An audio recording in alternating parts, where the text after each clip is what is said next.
Welcome back to another Satisfactory Update 5 video, and on this video we're going to see, does conveyor speed impact a manifold distribution? So sit back, relax, and let's jump into it.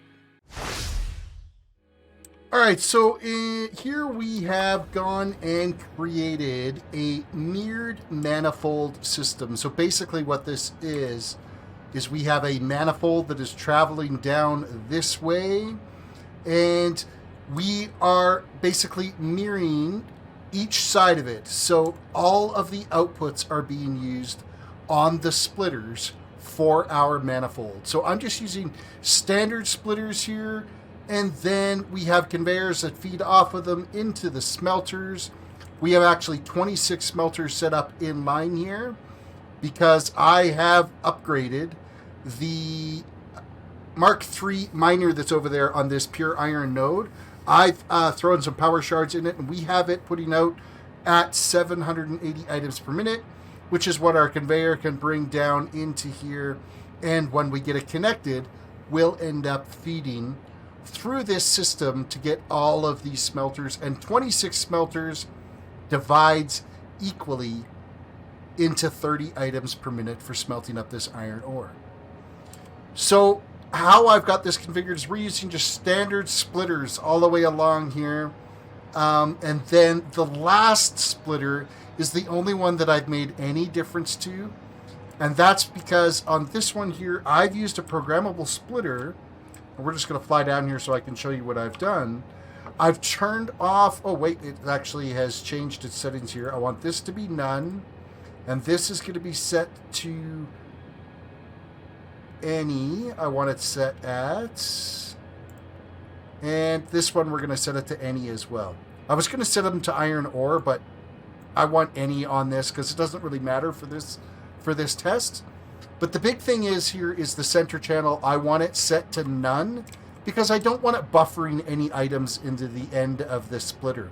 So that's why the last one in the line here is a programmable splitter, so we don't have to worry about anything getting buffered into that cap. Everything should shoot out the two sides of this splitter. So the way we're doing this right now is I'm using a Mark V conveyor that's bringing all of our materials up, which is 780 items per minute. And that's going to be feeding into this splitter. Then that Mark V conveyor system runs through the entire center channel. Now what I've done differently, since each of these smelters really only require 30 items per minute, is I'm using Mark I conveyors feeding into them. So basically it's only going to pull 60 off this side until this one is full, and it's going to pull 60 on this side until this one is full, and so on and so forth all the way down the line here. So what it should do, and what I'm hoping it will do, is it will encourage more materials to be able to get sent down the production line here to get more of these smelters up and running off the initial startup, which is hopefully going to speed up our warm-up time on here. But I don't know if that's going to be the actual truth. The thing that we're testing here is I'm trying with these Mark I conveyors, and we're going to time and see how long the warm-up phase is on getting these smelters up to 100% efficiency.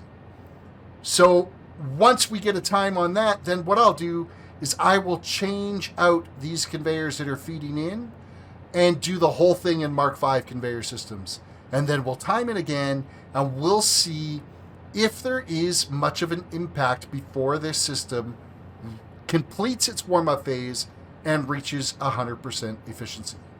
Okay, so now it's time to get this first system all set up here. I've got a stopwatch set up on my phone so we can time how long it takes for the warm-up phase using Mark I conveyors to feed all of the smelters. So just hit a little autosave there. Okay, we're going to drop down here. I'm going to grab my Mark V conveyor. We're going to click that and punch that in, and we are up and running, and things should fire up here any second.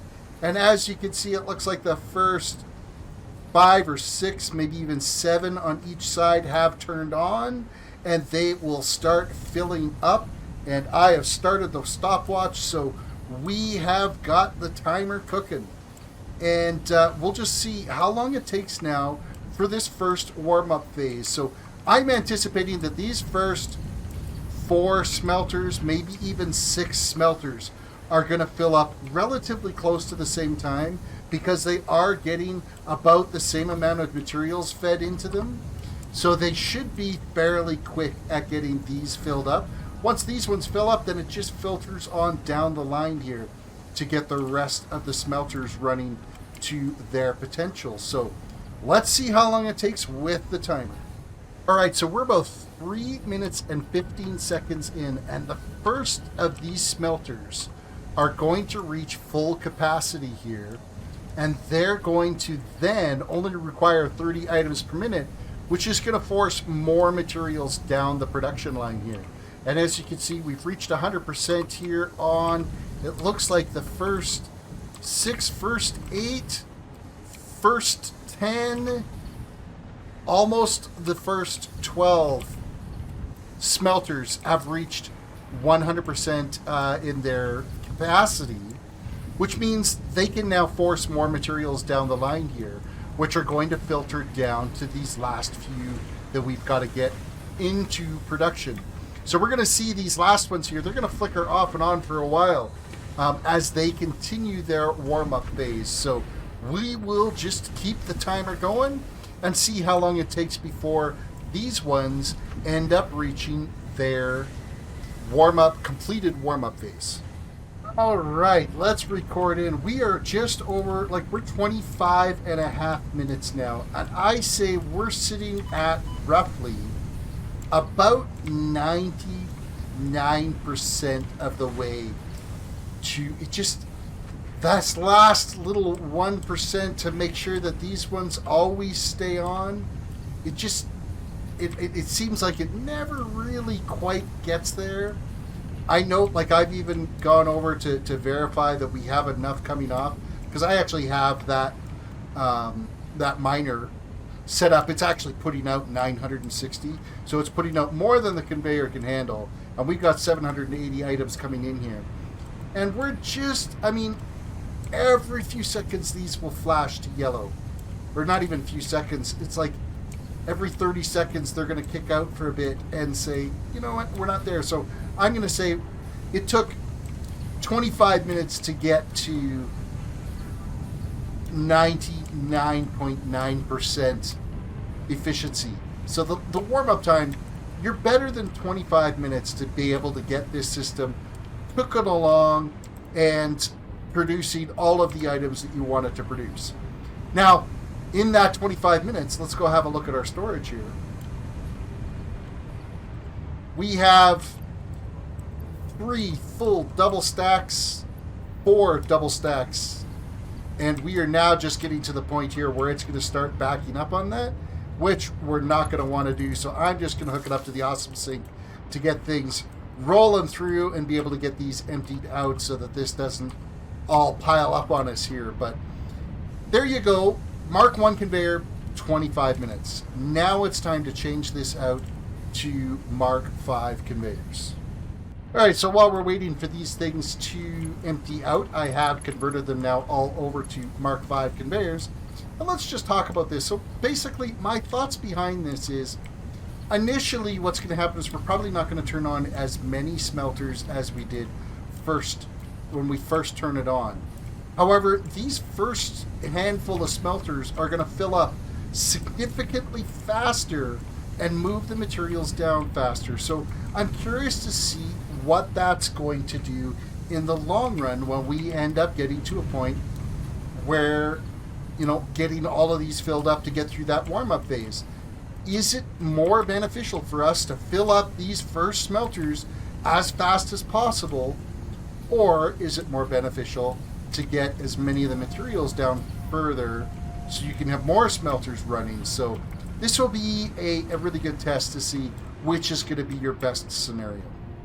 All right, let's turn on our mirrored Mark 5 conveyored manifold system here, and we will just grab some Mark 5 belts here. We're going to, oh, let's actually click that on here properly. There we go. That is now connected. We are distributing items as fast as they can possibly go with Mark 5 conveyors into our smelters. So I've started the stopwatch, and we will see how long it'll take for this system to reach its warm-up phase and have warm-up phase complete and be 100% efficient.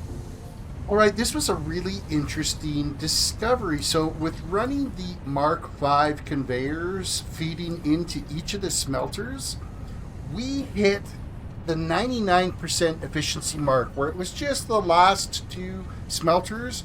They were just kind of flickering on and off a little bit at around the 14-minute mark.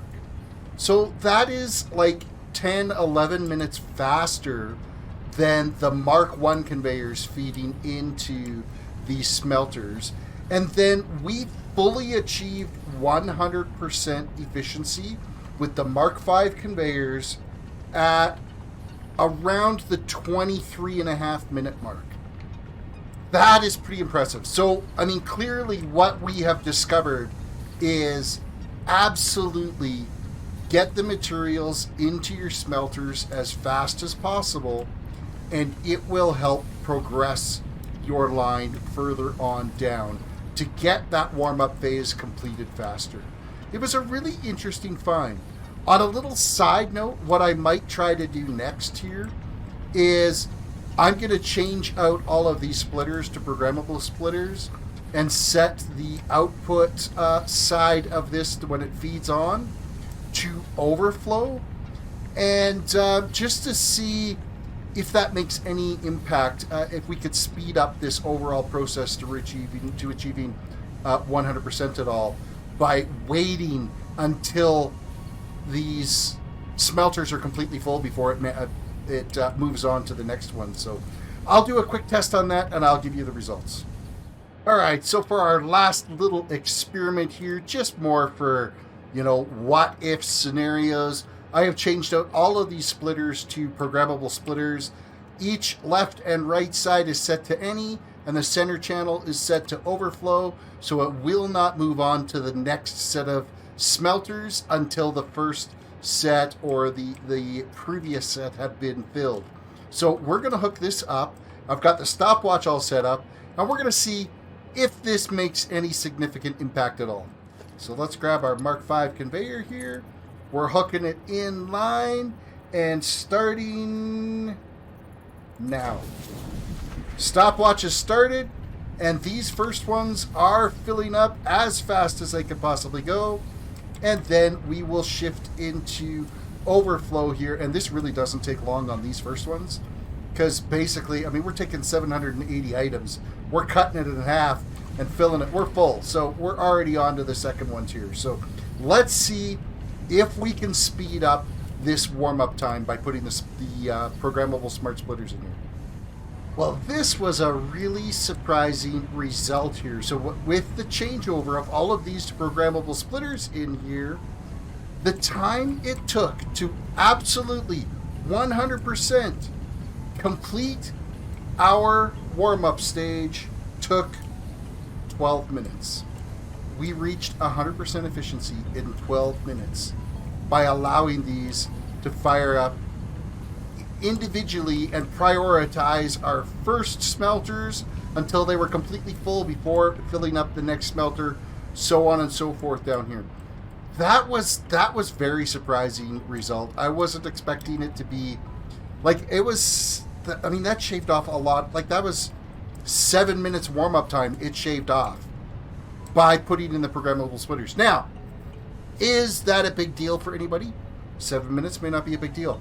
All of the systems that we just demonstrated will eventually complete their warm-up phase and get to 100% efficiency, because everything was scaled to accept 780 items going into this system and 780 items going out of this system down into that awesome sink down there. So it's just a matter is, if you're building a factory that you're going to change what its inputs are, or you're going to do some things with, or you're going to be turning it off and on again for whatever reason, if you're going to be turning it off and on again, and you can afford the materials to put in the programmable splitters, well, when you turn it on, it's going to start producing it 100% a lot faster than what it will be if it's, if it's using Mark 1 conveyors or using just standard splitters, that type of thing. So I thought this was a really interesting experiment to do. I really enjoyed this whole process. I really hope you guys enjoyed this as well. Reach down, hit the like button on the video, subscribe if you are new to the channel, and follow me on social media at TerrisDWDC, and that's available on Instagram and on Twitter. With that said, you guys all have a good one, and we will catch you in the next video.